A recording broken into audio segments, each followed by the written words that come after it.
오늘은 겸손의 발걸음이라는 제목인데요. 겸손의 발걸음. 이 세상을 살아가는 우리 모든 신앙인들이 가져야 할 인생의 목적은 무엇일까요? 질문이 어렵지 않죠? 모든 성도들이 가져야 하는 인생의 목적, 바로 하나님의 영광입니다. 너희가 먹든지 마시든지 무엇을 하든지 다 하나님의 영광을 위하여 하라라는 말씀이 이번 주 저희가 지금 큐티 말씀을 보고 있는 고린도전서 10장에 있는 신약의 중요한 말씀이고요. 또 구약 성경의 여러 구절에서도 하나님께서 창조하신 자, 또 하나님께서 자녀 삼으신 자들이 하나님의 영광을 위하여 살아야 한다라는 말씀들이 많이 있습니다. 이사야 43장에는 내가 내 영광을 위하여 창조한 자를 오게 하라, 내가 내 영광을 위해서 창조한 자, 이런 표현이 있죠.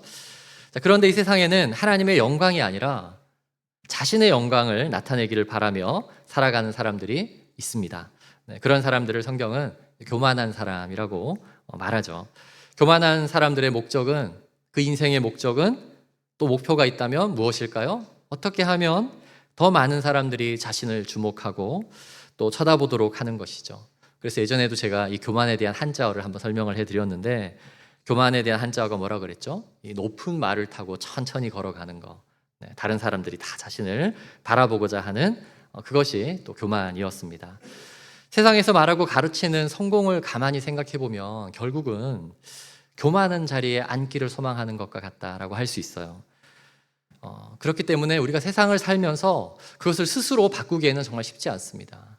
모든 세상 사람들, 또 그리고 때로 우리 마음속에 그 마음이 분명히 있기 때문에 그것을 스스로 돌이키고 바꾸는 것은 쉽지 않습니다. 그래서 주님께서 이제 그 교만한 삶을 버리고 하나님의 영광을 위해서 어떻게 살아야 하는지를 알게 하시려고 이 땅에 세우신 믿음의 공동체가 있는데, 그것이 바로 교회. 저는 이 중에 한 분이 서울제일침례교회 이렇게 말할 줄 기대하고 있었는데, 다음부터 제가 이제 교회에 대한 질문을 하면 서울제일침례교회 이렇게 말씀해 주셔도 좋을 것 같습니다. 바로 주님께서 그 모습을 가르치기 위해서 세우신 공동체가 바로 교회입니다. 내가 세상 속에서 가졌던 그 마음이 당연한지 알았는데 잘못된 것이었구나, 내가 지금 하나님의 영광을 가리면서 어쩌면 살고 있었구나 하는 것을 깨닫게 하시는 곳이 바로 하나님의 집, 그리고 천국 백성의 모임인 교회라고 할 수 있습니다. 교회는 그 존재 목적이 더 분명해요. 인간의 존재 목적보다 더 분명해요. 오직 하나님의 영광을 드러내는 것. 그래서 우리는 더욱더 교회 안에서는 나의 모습이 하나님의 영광을 가리지는 않나, 그러한 것을 또 자주 살펴보아야 합니다. 뿐만 아니라 예수님은 하나님의 영광을 드러내기 위해서 무엇을 하셨는가에 대한 큰 관심을 가질 필요가 있습니다. 예수님은 어떻게 하셨을까요? 하나님의 영광을 드러내기 위해서 자신을 겸손히 낮추셨습니다. 예수님께서 이 땅에 오셔서 행한 여러 일들이 있지만 그 중에 우리가 머릿속으로 또 항상 기억해야 하는 한 모습이 있는데, 바로 마태복음 21장 5절의 모습이죠. 우리가 한번 이 말씀을 읽으면서 예수님께서 어떠한 모습으로 또 예루살렘 성에 올라가시는지 한번 읽어보면 좋겠습니다. 시작. 시온 딸에게 이르기를 내 왕이 내게 임하나니 그는 겸손하여 나귀 곧 몽에 매는 짐승의 새끼를 탓도다 하라 하였느니라. 예수님께서 성경 말씀에 예언된 대로 가장 겸손의 왕으로 이 땅에 오셔서 또 하나님의 사명을 이루시는 장면, 높은 말이 아니라 아주 낮은 새끼를 탓도다 하는 이 말씀, 그리고 이 이미지를 우리가 꼭 기억해야 합니다. 작년에 우리 신앙훈련반에서 어떤 분이 이런 말씀을 하셨어요. 자신이 일하는 그 현장에 신천지에서 열심히 신앙생활을 한 사람이 있는데, 그 사람이 정말 대화를 해보니까 이만희를 메시아로 이렇게 믿고 있다는 거예요. 그래서 우리 성도님께서 이렇게 말씀을 드렸다고 합니다. 아니, 성경을 보면 예수님은 그러니까 나귀 새끼를 타고 오셨는데 당신이 믿는 그 이만희가 타고 있는 차를 봐라. 성경에서 말씀하신 메시아와는 너무 다르지 않느냐. 일반 사람들은 자주 볼 수도 없는 차를 타고, 그리고 화려한 집에서 사는 것이 이상하지 않냐, 이렇게 질문했더니 그때는 대답을 못하더라 하는 얘기를 들었습니다. 참 신기하게도 자신을 메시아다 또는 구원자다라고 말하는 그런 이단 또는 사이비의 모습을 보면 좀 비슷한 특징들을 가지고 있는데, 뭐라고 그러냐면 자신의 사는 곳을 궁이라고 자꾸 얘기를 합니다. 그리고 제일 눈에 잘 띄는 색, 특별히 또 흰색 입는 것을 굉장히 좋아하는 것 같고요. 그리고 자신의 사진을 막 신도들에게 나누어 주어서 그것을 집에 막 걸어두게도 합니다. 우리가 성경을 이렇게 조금만 봐도, 하나님의 말씀 성경을 잠깐만 봐도, 야, 이것은 하나님의 영광을 정말 가리는 것인데 어떻게 그럴 수 있을까? 왜냐하면 그 사람들은 하나님의 영광을 드러내는 것이 아니라 자신의 영광을 더 높이려는 그러한 열망이 누구보다 강한 사람들이기 때문이라고 할 수 있죠. 우리가 신앙생활 하면서 예수님의 모습을 바르게 보고 또 배우지 않으면 우리도 이런 삶을 세상 속에서 막 성공이라고 하면서 살 수도 있어요. 그래서 오늘은 우리가 예수님께서 제자들에게 보여주신, 말씀하신 하나님의 공동체가 온전히 하나님께 영광을 올려드리는 공동체가 되기 위해서 왜 겸손의 모습을 가져야 하는지에 대해서 우리가 함께 배우고, 또 그러한 삶을 우리가 결단하고 또 한 주간 실천해내는 그러한 시간이 되면 좋겠습니다. 아멘. 네, 첫 번째는요, 겸손하지 않으면 우리는 참된 회개를 할 수 없습니다. 겸손하지 않으면 참된 회개를 할 수 없습니다.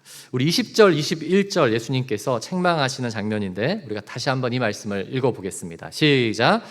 예수께서 권능을 가장 많이 행하신 고을들이 회개하지 아니하므로 그때 책망하시되 화 있을진저 고라시나, 화 있을진저 벳세다야, 너에게 행한 모든 권능을 두로와 시돈에서 행하였더라면 그들이 벌써 베옷을 입고 제에 앉아 회개하였으리라. 네. 공생의 기간 예수님께서 주로 활동하셨던 지역이 갈릴리였죠. 그리고 그 갈릴리 지역에서 수많은 기적과 권능을 행하셨어요. 그런데 특별히 그럼에도 불구하고 회개하지 않은 사실 세 곳을 예수님께서 말씀하세요. 그 세 곳의 지명이 고라신, 지명입니다. 지역의 이름입니다. 고라신, 그리고 벳세다, 그리고 23절에는 가버나움이라는 지역이 나와요. 고라신과 벳세다 그리고 가버나움은 모두 갈릴리에서는 가장 유명한 지역이었어요. 왜냐하면 갈릴리 전체의 지역에서는 가장 부유한 지역이다라고 할 수 있기 때문입니다. 이 세 지역은 모두 자랑할 만한 어떠한 특산품 또는 어떠한 일들이 있었는데, 고라신은 이 갈릴리의 약간 북서쪽에 위치해 있는데 그 비옥한 토양과 수자원 덕분에 그곳에는 밀, 그다음에 올리브와 포도 농사가 아주 잘 되었다고 합니다. 그래서 기록을 보면 맥추절 같은 절기에 예루살렘에 바쳐지는 그 성전에 올려지는 그 밀과 보리는 이 고라신에서 수확한 것을 올린다라고 하는 내용이 있습니다. 그것이 그들에게는 자랑이 되었을 거예요. 벳세다라는 이름이 어부의 집이라는 뜻이거든요. 갈릴리가 굉장히 크기 때문에 바다로 우리가 착각해서 다르게 부를 만큼 아주 큰 호수입니다. 자, 그런데 어부의 집, 그러니까 그곳은 굉장히 물고기가 많이 나오는, 물고기 수확이 아주 좋은 곳이라고 할 수 있겠죠. 나중에 벳세다는 로마 황실에 의해서 또 그 가치를 인정받아서 이제 도시 폴리스라는 지명도 얻게 됩니다. 가버나움은 어떤가요? 다른 한 곳. 이 가버나움은 이전부터 이 아래 이집트에서 위에 그 메소포타미아 문명으로 이어가는 그 길에 위치하여서 상인들이 오가는 갈릴리의 가장 핵심 상업 도시였어요. 로마에서 파견된 관리들이 있고 또 세금을 받는 여러 사람들이 있어서 아주 부유한 행정 도시라고 할 수 있습니다. 이 세 개의 고을들이 회개하지 않은 이유를 예수님께서 교만이 하늘을 찔렀다, 사실 이러한 표현을 하죠. 23절을 제가 한번 다시 읽어드리면, 가버나움아 내가 하늘에까지 높아지겠느냐, 내가 하늘에까지 높아지겠느냐. 자신들의 교만이 아주 커졌습니다. 그런데 있잖아요, 성경을 자세히 보면 예수님께서는 이 벳세다와 고라신 사이에 위치한 곳에서 무슨 기적을 행하시냐면 오병이의 기적을 행하세요. 가장 많은 밀과 보리가 수확되어지고 또 물고기가 가장 많이 잡혀지는 그곳에 사람들은 사실 먹을 거 별로 걱정하지 않을 수도 있는 그러한 지역의 사람이라고 할 수도 있겠죠. 그곳에서 주님은 오병이어의 기적을 일으키셨습니다. 자, 무엇을 말씀하시기 위하심인가요? 너희가 가진 그 세상의 부유함이 아닌 무엇을 먹어야 한다고요? 하나님의 말씀, 생명의 양식, 그것을 먹으며 살아야 한다라고 하는 것을 보여주는 장면이라고 할 수 있습니다. 그리고 주님께서 가버나움에서 우리가 이미 알고 있는 한 가지 놀라운 기적을 행하셨죠. 그게 뭐였죠? 백부장의 종, 백부장의 믿음을 칭찬하시는 장면이죠. 로마 황제의 권력을 누리며 살 수 있는 그 가버나움에서 로마의 관리로 일하던 백부장이 예수님께 다가와서 엎드리고 자신의 종을 살리기 위해서 또 낮아진 그 모습을 통해서 믿음을 칭찬하셨어요. 이러한 사건들을 통해서 성경이 지금 우리에게 무엇을 말씀하고 있습니까? 예수님을 이제 멀리서 그냥 바라보는 것이 아니라 예수님을 직접 찾아가고 예수님의 가르침을 직접 배우며 또한 예수님을 온전히 따르는 삶이 무엇이라고요? 참된 회개의 삶, 우리가 또 회개에 합당한 열매 맺는 삶, 또는 그것을 우리는 성도의 삶이라고 말할 수 있는데, 그것을 성경은 지금 말씀하고 있는 것입니다. 그러한 삶을 우리 모두가 살아가야 할 줄 믿습니다. 제가 얼마 전에 읽은 한 책에서 이런 내용이 있었습니다. 돈과 교만은 비례 관계이고 돈과 겸손은 반비례 관계이다. 이제 그 이야기를 하면서 그 저자가 감리교회 창시자 존 웨슬리의 말을 인용했는데, 그 존 웨슬리의 말을 한번 제가 읽어드리겠습니다. 재물이 늘어남에 따라 자만과 분노, 세상에 대한 사랑도 비례해서 늘어납니다. 부가 늘어나는데 어떻게 교만이 늘어나지 않을 수 있겠습니까? 물질적 풍요는 인간으로 하여금 자신을 스스로 독립적인 전대로 믿게 만들고 하나님을 의지하는 참된 겸손의 마음을 철저히 파괴합니다. 저는 이 책을 읽으면서 돈이면 다 되는 세상을 살고 있는 오늘날 이 시대야말로 하나님 앞에서 우리는 겸손하기 참 힘든 시대, 겸손을 가지기 참 힘든 시대, 겸손할 수 없는 시대를 살고 있구나라는 생각을 했습니다. 물질의 유무에 의해서 하나님을 의지하는 마음이 때로는 커지고 때로는 작아지기도 하는 그런 시대, 이것은 결국 하나님이 우리에게 그저 물질의 풍요를 가져다 주는, 성경에서 말하고 있는 우상과 같은, 오해하게 하는 그런 잘못된 신앙을 갖게 할 수도 있는 것이죠. 자, 그렇다면 우리는 왜 하나님 앞에서 더욱 겸손해져야 하는가? 우리는 왜 하나님 앞에서 더욱 겸손해져야 하는가? 그 이유가 세속의 가치관을 버리고 하나님의 영광을 위한 삶을 살 수 있는 참된 회개의 삶을 살기 위함이라는 사실을 우리 모두가 기억할 수 있기를 바랍니다. 두 번째로, 우리 겸손하지 않으면 하나님의 뜻을 알 수 없습니다. 겸손하지 않으면 하나님의 뜻을 알 수 없습니다. 우리 25절도 같이 한번 읽어보겠습니다. 시작. 그때 예수께서 대답하여 이르시되 천지의 주제이신 아버지여, 이것을 지혜롭고 슬기 있는 자들에게는 숨기시고 어린아이들에게는 나타내심을 감사하나이다. 이 감사하나이다라는 구절이 원어를 보면 감사가 아니고 고백하며 기도합니다라는 사실 그런 의미입니다. 여러분, 이 구절에서 그런데 무엇보다 좀 이상한 것을 좀 발견해야 합니다. 자세히 보면 이상한 부분이 한 군데가 있어요. 뭐냐면 예수님께서 지금 대답하여 이르시되, 대답을 하셨어요. 대답은 언제 하는 것이죠? 누가 질문을 해야 대답하는데 보면 질문하는 사람이 없어요. 그런데 예수님이 지금 대답을 하셨어요. 그래서 제가 이거 혹시 한글 번역이 잘못됐나 해서 원어의 내용을 찾아봤더니 아니에요. 헬러의 말씀도 대답이 맞습니다. 대답하셨다는 표현이 맞습니다. 자, 그러면 예수님은 지금 누구에게 대답하신 것일까요?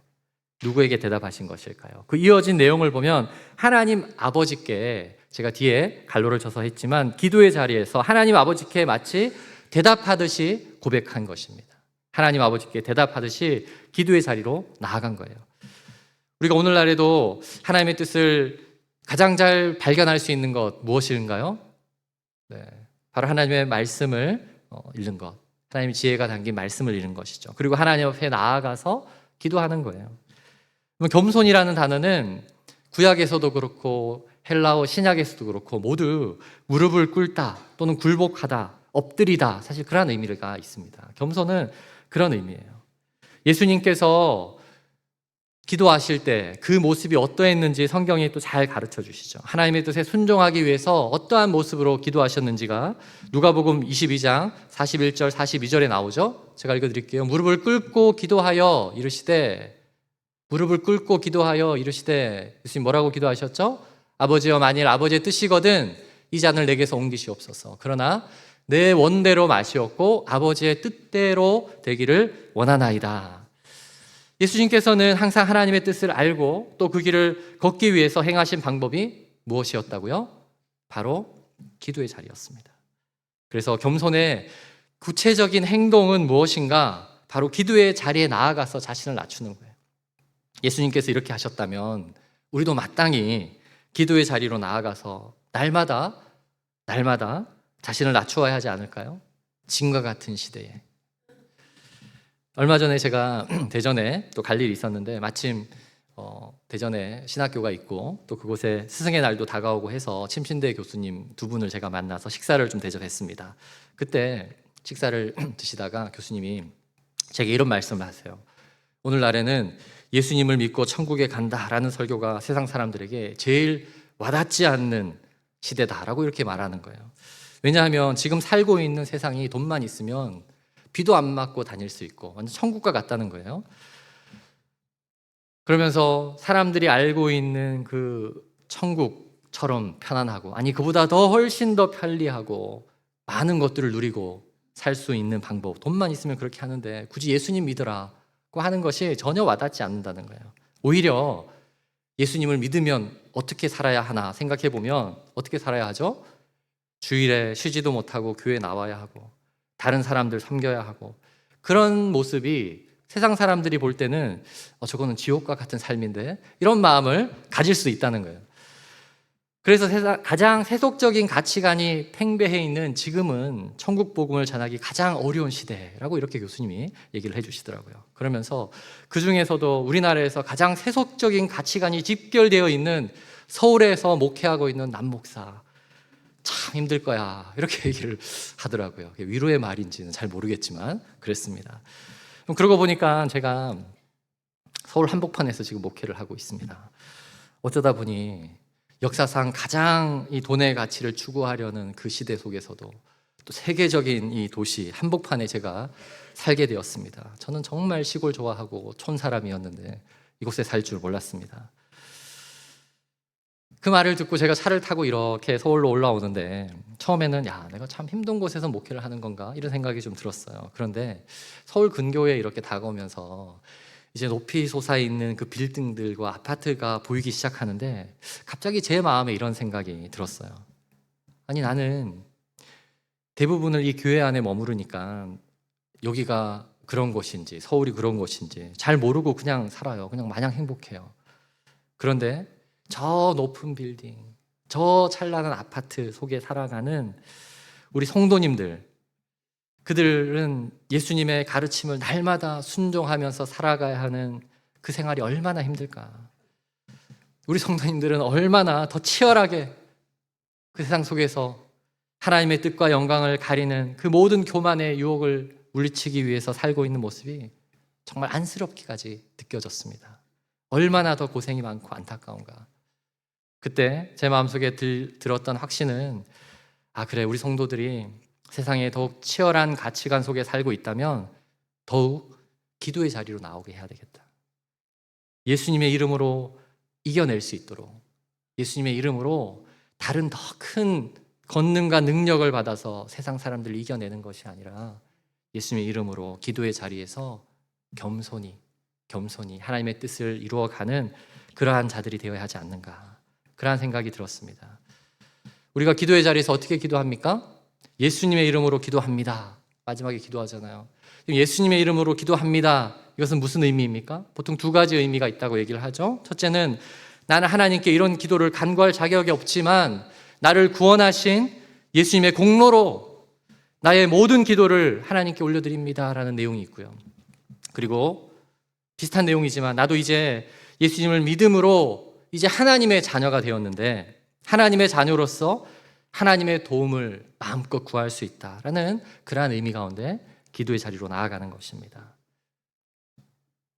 우리 모두 기도의 자리로 나아가서 자신의 겸손함을 지켜야 되는 그러한 믿음의 사람인 줄 여러분 믿으시고 그러한 기도의 자리를 누구보다 사모하는 저와 여러분이 되기를 소망합니다. 제가 보니까 우리 성도님 중에 이제 은퇴하시고 시간적 여유가 있는 분들 중에 정말 기도의 자리를 잘 지키고 계신 분들이 많으세요.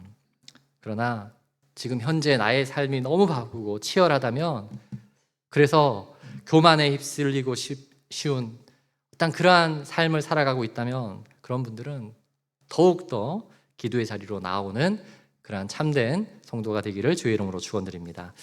우리 마지막 세 번째, 겸손하지 않으면 예수님과 동행할 수 없습니다. 우리는 겸손하지 않으면 예수님과 동행할 수 없습니다. 우리 28절 우리가 아주 잘 알고 있고 좋아하는 말씀인데 같이 한번 읽어볼까요? 시작. 수고하고 무거운 짐진 자들아 다 내게로 오라. 내가 너희를 쉬게 하리라. 네, 먼저 수고하고 무거운 짐진 자들아 다 내게로 오라. 예수님 말씀하셨어요.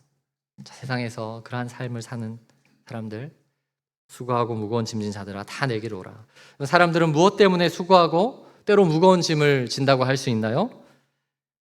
이 땅을 살아가는 모든 사람들이 각자의 어깨에 짊어진 어떠한 무게가 있겠죠. 그것을 어떤 사람은 인생의 무게라고 얘기를 합니다.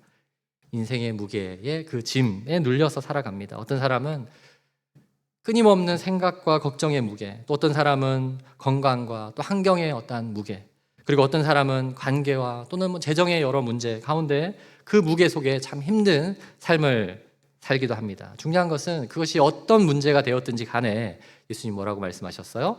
다 내게로 오라. 그리고 내가 너희를 어떻게 하겠다? 쉬게 하리라. 내가 너희를 쉬게 하리라. 예수님의 강력한 요청의 말씀이에요. 우리는 이 말씀을 통해서 우리가 가진 모든 삶의 무게를 주님께 가져와 먼저 내어드리는 그러한 자가 되어야 할 줄 믿습니다. 자, 그런데 그렇게 주님께서 자신의 삶의 무게를 다 가져오라고 한 예수님께서 한 가지 처방을 내리시는데 이 처방이 조금 이해가 안 되는 사람들도 있을 겁니다. 주님께서 말씀하신 처방 29, 30절 다시 볼까요? 나는 마음이 온유하고 겸손하니 나의 멍에를 메고 내게 배우라. 그리하면 너희 마음이 쉼을 얻으리니. 마지막 구절은 같이 읽습니다. 시작. 이는 내 멍에는 쉽고 내 짐은 가벼움이라 하시니라. 이제 그 어깨에 짊어진 삶의 무게가 너무 무거워서 예수님께 딱 갔더니 예수님께서 그거 내려놓으라 라고 하지만 갑자기 나의 멍에를 메라 하면서 멍에를 메게 하시는 거예요. 여러분, 이 멍에, 아니 내가 너무 무거워서 다 내려놓기 원했는데 예수님께 왔더니 또 다른 멍에를 짊어지게 하시는구나. 사실 이 구절의 의미를 우리가 잘 이해하기 위해서 그 당시의 문화를 이해할 필요가 있습니다. 또한 이 내용을 자세히 보면 예수님께서 가지신 온유와 겸손은 정말로 그것을 정말로 배우기 위해서 예수님께서 나의 멍에를 메라 라고 이렇게 말씀하셨거든요. 자, 이제 이것을 이해하기 위해서 그 당시에 두 마리의 소 또는 말이 어떠한 모습으로 멍에를 지고 가는지 사실 그것을 좀 잘 표현한 요즘 또 그림들이 있더라고요. 한번 보여주시면 한 마리는 큰 소입니다. 사실 암소 또는 베테랑 소라고 얘기를 하는데 처음 소나 말에게 멍에를 매게 할 때는 그 일에 아주 능숙한 어미소를 멍에를 함께 지게 합니다. 그리고 그것을 잘 배워야 하는 새끼소는 옆에서 그저 거의 따라가는 거예요. 그렇게 해야지 어디로 가야 하는지 또 어떠한 속도로 가야 하는지 잘 배울 수 있기 때문이에요. 예수님께서 자신에게 오는 자들에게 지우시는 멍에가 바로 이런 것이에요. 이 땅에서 이루어야 하는 하나님의 나라의 사명, 비전을 무엇인지 알려주시기 위해서 그 모든 무게의 대부분을 누가 지신다고요? 예수님이 지세요. 우리는 그저 옆에서 함께 따라가는 거예요. 그것이 바로 주님과 동행하는 거예요. 그래서 주님과 동행하는 그것은 쉼이 있는 거예요. 안식이 있는 거예요. 그 은혜와 감사, 그것은 무거운 것이 아니라 기쁨과 참된 평안과 놀라운 하나님께서 이루실 그 영광스러운 것을 생각할 때에 우리가 감사하며 그 길을 갈 수 있게 되는 것입니다. 먼저 우리가 주님께 자신의 모든 짐을 내려놓을 때, 그리고 주님께서 우리와 동행하시는 그 참된 은혜, 참된 안식, 평안함을 날마다 느끼기 위해서, 알기 위해서 주님께서 부탁하시는, 배우게 하시는 그것을 함께 배울 수 있는 그 멍에를 함께 지는 저와 여러분이 되기를 주의 이름으로 축원드립니다. 자, 그런 다음에 우리가 나아가서 이제 세상 속에서 여전히 하나님의 영광을 위해서 올려드려야 할 그 방법, 그것은 내가 원하는 길이 아니라 주님께서 인도하시는 길을 따라가는 사명의 발걸음이 될 텐데 그 사명의 발걸음을 찾아갈 수 있도록 우리에게 주시는, 또 예수님이 가지신 그 천국 백성의 성품의 마음을 이 본문이 소개를 하죠. 그것이 무엇입니까? 온유와 겸손입니다. 온유와 겸손. 나는 마음이 온유하고 겸손하니 나에게 배우라라고 되어 있죠. 온유와 겸손. 온유의 뜻은 처음부터 온순한 사람을 온유라고 하지 않습니다. 여러분 아마 많이 들어보셨을 텐데 고대 그리스에서 이 단어가 야생마를 길들이는 거라고 했죠. 야생마들은 그냥 막 달리고 싶지만 그것을 통제하게 하는 거예요. 일단 출발점에 딱 세워놓고 움직이지 마, 아직 가지 마 하면서 훈련하는 것, 그리고 그것이 온유예요. 나에겐 힘이 있지만 주인이 신호를 내릴 때 내가 달려갈 수 있는 그 기다림, 그것이 바로 온유입니다. 그러한 자가 되었을 때에 주님께서 어떠한 축복을 약속하셨나요? 천국 백성의 축복을 통해서 온유한 자 복이 있나니 땅을 기업으로 받을 것이요. 그렇죠. 네. 그 땅이 무엇인가요? 바로 우리가 하나님 나라의 상속자가 될 수 있다라는 것을 의미하는 것이죠. 자, 겸손한 자에게는 하나님께서 어떤 것을 주실까요? 오늘 겸손한 자에게 주시는 성경에 여러 말씀들이 있지만 우리 잠언서에 있는 두 개의 말씀을 마지막으로 한번 같이 읽어보면 좋겠는데, 하나님께서 어떤 것을 주실까요? 같이 3장 34절 읽겠습니다. 시작. 진실로 그는 거만한 자를 비웃으시며 겸손한 자에게 은혜를 베푸시나니. 아멘. 11장 2절의 말씀 같이 읽을게요. 시작. 교만이 오면 욕도 오거니와 겸손한 자에게는 지혜가 있느니라. 겸손한 자에게 하나님께서 은혜와 지혜를 허락하십니다. 너무나 바쁘게 세상을 살면서 놓치게 되는 참된 인생의 목적, 그러니까 하나님의 영광을 위해 살아갈 수 있도록 하는 것이 은혜의 삶이죠. 그 은혜의 삶을 살아가게 하는 것이 겸손이고요. 또한 세상 속에서 다른 것이 아니라 정말 주님이 기뻐하시는 주님의 뜻을 이루는 삶을 살아가게 하는, 그것을 선택할 수 있는 지혜를 겸손한 자에게 주시는 줄 믿습니다. 그러므로 사랑하는 성도 여러분, 우리 모두 주님의 부르심에 더욱 온전히 나아가서 주님께서 가르쳐 주시는 온유와 겸손을 우리가 또 함께 배우고, 또 우리의 모든 삶이 오직 하나님께 영광 올려드리는 가장 복된 인생을 살아갈 수 있기를 주의 이름으로 축원드립니다. 겸손의 발걸음, 예수님께서 가르치시고 또 부탁하시고 보여주신 그 겸손의 발걸음을 한 주간 살아내는 저와 여러분이 되기를 주의 이름으로 축원드립니다. 우리 시간 오늘 또 결단하며 찬양을 하면 좋겠습니다. 지난주 우리 찬양대의 특별 곡이었죠. 참 좋으신 주님. 이 찬양은 정말 좋은 찬양 같아요. 이 찬양을 부르면요, 주중에 계속 찬양이 좀 생각이 나는 것 같아요. 어제 우리 제자반 하면서 한 집사님께서도 한 주간 계속 이 찬양이 되뇌어졌다 고백하셨는데, 우리가 세상 속에서 살면서 참 좋으신 주님, 나에게 가장 좋은 곳으로, 나에게 가장 평안의 길로 인도하시는 그 주님을 우리가 함께 동행하는 그러한 삶을 살아가기 원합니다. 이 찬양의 고백을 통해서 이것이 나의 마음속에 기억되어지고, 그리고 한 주간 또 이것을 고백하며 살아갈 수 있기를 바라는 마음으로 우리가 이 시간 이 찬양 같이 부르도록 하겠습니다.